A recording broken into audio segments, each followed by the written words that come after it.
Okay, then we're looking at the other story. If you want to turn around the page to where the family who ended up in a tsunami were.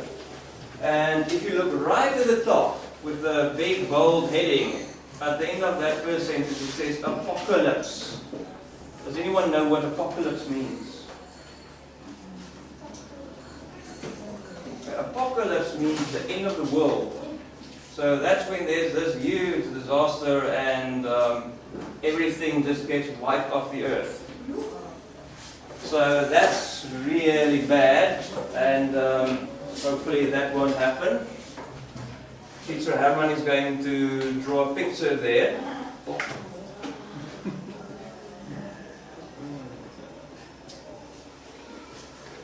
So how can we remember the word apocalypse and remember what it means? Okay, remember I said that it means the end of the world. Okay, so pocket usually has a closed end, unless it has a hole in it, which is not good, then you'll have to make a makeshift fix. But a pocket usually has an end, it's closed. Okay, so we remember the end with a pocket, and then for the rest of the word it says lips. So everyone in the world has lips. So you think you'll remember what apocalypse means now? Okay, what does it mean? End of the world. The pocket with the end, and everyone in the world has lips. Okay, the next word in that piece that I think is a bit hard is miraculous. Do you know what miraculous means? Exciting. Yes, it can be exciting, very exciting. Miraculous, the first word of the part of the word says miracle. So it's something wonderful, something unexpected, something that doesn't happen every day. So if you remember miracle, then you're almost there. You remember it's got to do with a miracle happening, something really amazing and wonderful. Anyone have any questions so far? Okay, then... You guys should make notes on this. Yeah, We're going to ask you later again. you're going to do an exercise on the board, eh? Then you need to know how to use these words. We can quickly go back to them. You can, if you want to, you can make the notes on these pages as well. There's a little bit of space. Guys, if you want to, you can write in the back of your books. There are your new words.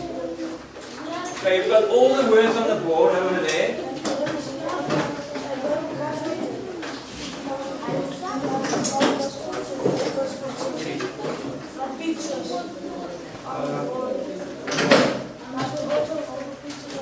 You don't have to, but the pictures do help to remember it. So if you think you're going to forget what the words mean, try and draw the little pictures as well, because it's going to stick in your mind.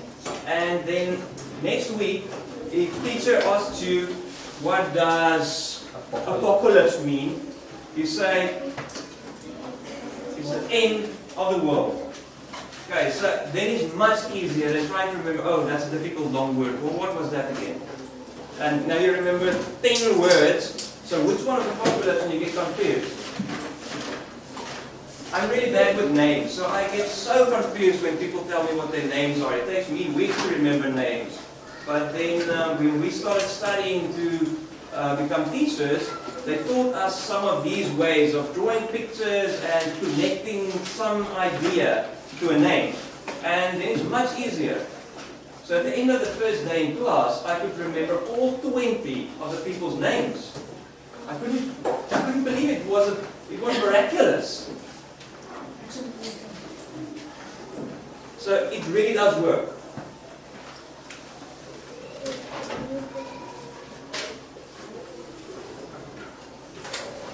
Okay, can you guys multitask? Do you know what multitask means? It means doing more than one thing at the same time. can you write and listen? Okay, I'm just going to do the last word from the story, and then Teacher Herman can just go through the last two words over there. The word gaseous. It said here that the mom, Mrs. Bellin, she needed a life-saving operation because she had a wound on her thigh and deep gashes to her chest. Do you know what gashes mean?